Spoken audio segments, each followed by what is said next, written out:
Good morning. I want to talk about something really heavy today. We just recently had the shooting in El Paso, and I want to talk about all the factors that contribute not only gun control, but all the other factors that also contribute to someone taking this type of desperate, deranged action. We can't really know what was going on in Patrick's mind when he drove down there to do this, and nor can we know yet, at least, if he was the person who posted that manifesto online. But what we do know is that hurt people hurt people. People who are genuinely happy, well-adjusted, and feel good about themselves don't hurt other people, and certainly don't take this kind of action. So, what could have caused him to be in this state of mind that this action, this violent action, seemed like the answer to some internal anguish that he didn't know how to cope with? We don't know if he was bullied growing up or if he had an abusive home life. We really don't know what happened to Patrick. But we do know that when we have experiences that leave us feeling traumatized, afraid, insecure, that we see and experience all of life through that filter of insecurity, fear, and perhaps feeling like we just don't matter. So if he was the one that posted this manifesto, there were terms like we're the invasion of America that's going to change our way of life, and that his actions were an self-preservation. Think about that term, self-preservation. Those are words of a person who feels genuinely threatened to the point of survival.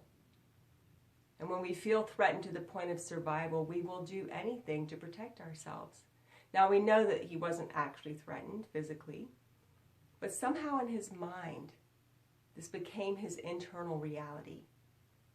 And what are those factors that led to this? When the media is appealing to people's fears and insecurities and then preying upon those fears and insecurities to boost their ratings, they don't know the emotional state of their audience. They don't know how fragile their psychological state could be. A young man who can't find a job, who feels hopeless, so hopeless at facing that pain of being reminded that you are insignificant, that you don't matter, becomes too unbearable, and we look for someone to blame, someone outside of ourselves. And then when we feel that lack of control, we try to control our external environment. And many people do this in many ways. Most of the time it's very subtle within the scope of what we would call normal and acceptable. Just trying to be controlling in a relationship or controlling of your kids, being a workaholic, an OCD cleaning-aholic. We consider those things normal and acceptable, but what the feeling inside is being expressed in the same way. An attempt to control your feelings by controlling your external environment.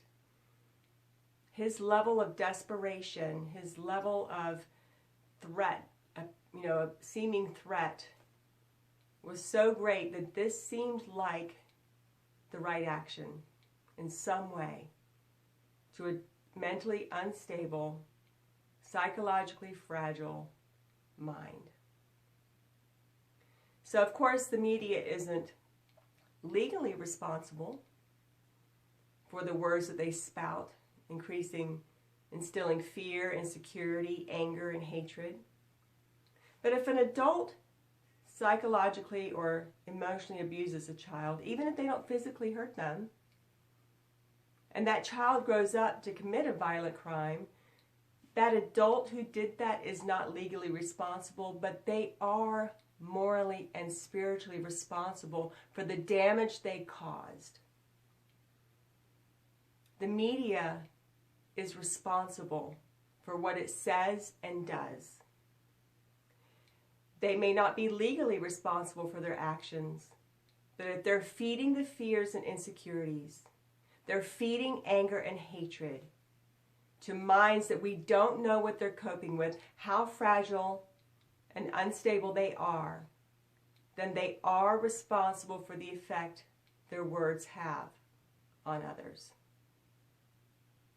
We are all responsible for the things not only that we do, but also for what we say and the effect it has. So be kind. Be gracious. Hold your tongue when you feel anger. Imagine or wonder what that person may be going through, and take responsibility for the effect that you have on everyone around you with your words. And to the media, I would say, it's time to grow up and take responsibility. Thank you for your time.